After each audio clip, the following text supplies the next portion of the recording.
तुलसी कौन थी? तुलसी पथा पूर्व जन्म में एक लड़की थी जिसका नाम वृंदा था। राक्षस कुल में उसका जन्म हुआ था।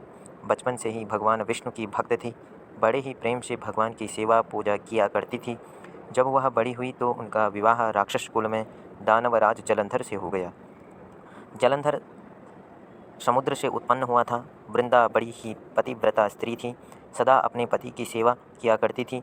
एक बार देवताओं और दानवों में युद्ध हुआ। जब जलंधर युद्ध पर जाने लगे तो वृंदा ने कहा, स्वामी आप युद्ध पर जा रहे हैं, आप जब तक युद्ध में रहेंगे मैं पूजा में बैठकर आपकी जीत के लिए अनुष्ठान करूंगी, और जब तक आप वापस नहीं आ जाते मैं अपना संकल्प नहीं छोड़ूंगी। जलंधर तो युद्ध में चले गए और वृंदा व्रत का संकल्प लेकर पूजा में बैठ गई।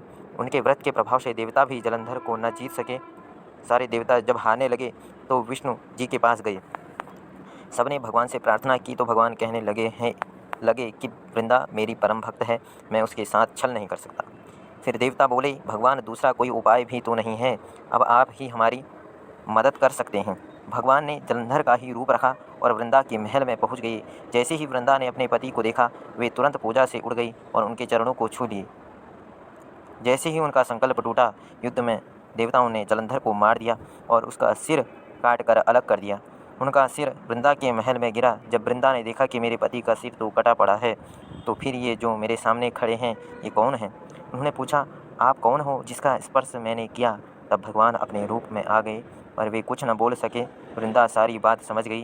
उन्होंने भगवान को श्राप दे दिया, आप पत्थर के हो जाओ, और भगवान तुरंत पत्थर के हो गए।